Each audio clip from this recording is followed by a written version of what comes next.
Hi everyone, it's Kim here. Welcome back to today's talk. It's on introducing solids, all right? So the information is relevant to healthy term infants who were more than 2.5 kilos when they were born. If your baby has special dietary requirements or was born prematurely, please follow the advice given by your GP or your paediatrician. So you may be aware that Australia has the highest rate of allergies in the world. So what happened was this led to the National Health and Medical Research Council reviewing the information that we were providing parents with around introducing solids in 2012, and those guidelines were last reviewed in 2015. So that's what I'm going to base this talk on. I will put in some other information for you as well, but the basis is around the National Health and Medical Research Council guidelines about infant nutrition. Okay, so the recommendation is that babies have breast milk or formula for the first 12 months of age, because this is what's going to meet their growth and development requirements. So there's no evidence that delaying the introduction of solids beyond the age of 6 months reduces the risk of atopic or allergic disease. Delaying the introduction of solids until after the age of 6 months is associated with increasing the risk of developing allergic symptoms. So that's the rationale behind why the guidelines were changed. Okay, all you need to get started is a small spoon and a plate. Then start offering baby small amounts of a variety of solids, starting with 1 to 2 teaspoons once a day to start with in the first week, twice a day in the second week, and 3 times a day in the third week. So what you do is you gradually increase the amount of solids that you're giving so that the baby's having about 2 to 3 tablespoons by about 7 months.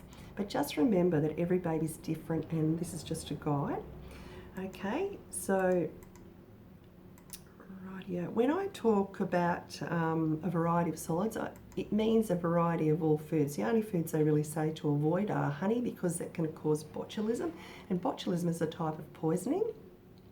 So we don't give any honey or sugar, no honey until after the age of 12 months. The other thing that they say to avoid is eggs that aren't cooked through. So if you are going to give eggs, it's fine, but just make sure that they're fully cooked and avoid giving any foods that have raw eggs in them, like mayonnaise and that sort of thing. Okay. The other thing they say to avoid is whole nuts. Okay, and it's just because they are a choking hazard. We still say to give peanut paste and that sort of stuff so that the babies are exposed to peanuts, and just make sure that you're also including all types of nuts, including cashews and pistachios. The highest rate of allergies to nuts at the moment are for cashews and pistachios. I suppose just because they're not your garden variety type nuts. So just make sure that some of those are included in pastes. Okay, so remember that the breast milk or formula is the baby's mainstay of nutrition until 8 months. So we actually give the milk first and then we offer the formula, after the milk, okay, until after 8 months. After 8 months, we give the food first and then we give the milk after that, okay? So remember that starting solids is a whole new world for your baby, and they'll be trying new tastes and new textures. So it's a time of just experiencing the enjoyment around food with you and as part of the family. So your guidance is really valuable, and this is where they learn to eat and eat healthily, and that's what it's all about for great health. Okay, so the guidelines talk about progressing from pureed food at 6 months to appropriate textures, and they talk about lumpy foods and finger foods, and then to family meals by about 12 months of age. So I will talk in one of the other videos about baby-led weaning as well, because it just offers a different approach. So we no longer try one new food at a time. We used to say give one new food, wait a few days and add another new food, but the new guidelines say specifically to give babies a variety of solids from the word go, okay? Including all food groups and including meat.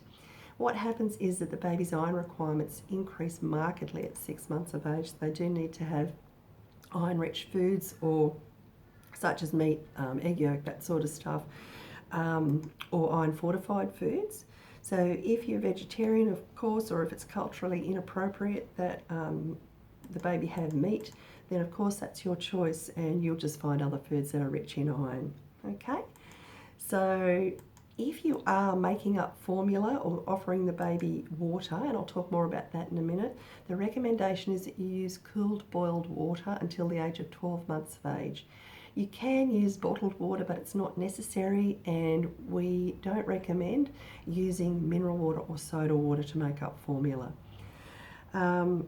So cow's milk can be used in cooking, but it's not suitable as a drink for babies until after 12 months of age.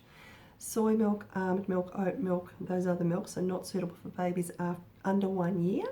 And if you are using a soy milk formula, just talk to your GP or your paediatrician about that. Okay, low-fat milks are not recommended till after the age of 2. The babies need these types of fats in their diet. Toddler milks aren't required for healthy children. So when I talked about avoiding nuts, we also say to avoid other hard, sticky foods just because they are choking hazards. So if a baby's having carrot, just make sure that it's well cooked. Or if they're having a pear, that it's, pretty soft, that sort of stuff.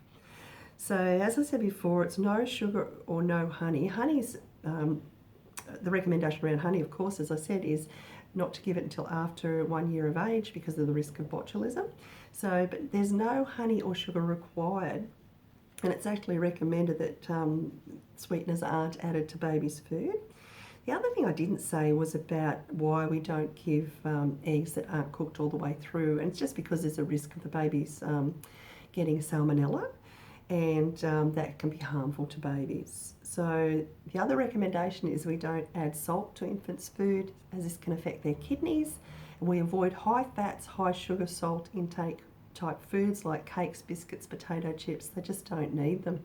So while we can mould what they eat, just go with that, and just make every time you offer your baby a mouthful of food, make it an opportunity to give them something nutritious and healthy that they can start to enjoy and develop a taste for.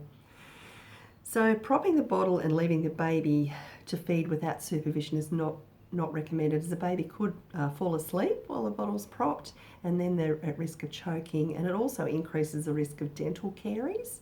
So always supervise your babies and children while they're feeding and eating for the same reason. So making up your bottles with the correct quantity of water and formula will help to avoid the baby becoming constipated. Okay, fluoride consumption is not recommended. If the area you live in doesn't have fluoridated water supply, please talk to your GP or your dentist about this. When I say fluoride consumption, I actually mean fluoride supplementation is not recommended. Lots of water supplies have fluoride, and we still boil and cool that water to give to the babies. So as far as giving additional water, breastfed babies don't need any additional fluids. We do start offering them cool boiled water after 6 months of age. So after they've had something to eat, just give them a drink of water. And you can use a cup, you can use a sippy cup to start with, or an open cup, and it's a good time to do this. It can take a little while for the babies to learn how to drink out of the cups, and that's okay. It just takes a little bit of time. So if you've got a baby who's formula fed, then the baby may need some additional water on the really hot days. Okay, as far as the breastfed baby's not needing any additional water, just remember that breast milk changes according to climate. So if you've got a mum who's breastfeeding and she's in a really hot climate, her breast milk's going to be completely different to, say, an Eskimo's baby's milk. So it's really incredible what the human body does, isn't it? So at some stage, for breastfed babies firstly, between the age of about 6 weeks and 4 months, when the breastfeeding becomes perfect supply-demand type thing, the baby may not poo for a couple of days or up to 2 weeks. So what happens is the baby uses most of the residue in the breast milk, and some of the residue is laid down in the bowel. It's not until the baby gets the bowel is full that the baby gets the stimulation to actually go to the toilet, so do a poo. Now when they do, this should be really soft, yellow, and there's lots of it. Remember that when babies start to have solids, their poos will change, okay, and then the recommendation is that their poo remains soft and not pebbly, because pebbly means constipation, okay? So lots of fluids and healthy food, your fruit and vegetables, that sort of thing will help with constipation. Okay, so for a formula-fed baby, babies usually go to the toilet once every 1 or 2 days, and the stools are usually soft to paste-like. If they're pebbly, then talk to your child health nurse or your GP about what you can do about that. There are some natural means you can use to help with constipation. So let me see what's next. So the reason I talked about bowel habits is because it's really important to know what's normal. You know it's normal when they're just having milk, and then it changes when they do have solids. So as I said, I'll go through the baby-led weaning in another video. And just to recap, so introduce solids at around 6 months of age, avoid honey, eggs that aren't well cooked, and avoid nuts and other hard sticky foods that are choking hazards. Do give nut paste, just not whole nuts. And so what that means is a baby can have any foods that you're having. Okay, so healthy, nutritious foods, family meals that are healthy and nutritious, you can just offer the baby those. You don't need to cook a whole different set of food for the baby, so it makes it much easier when you're introducing solids, and they only need 1 to 2 teaspoons to start with. If you have a feeling that your baby's allergic to something, please talk to your GP about this prior to introducing solids, and have a wonderful week, and I'll see you next time. Thanks. Bye.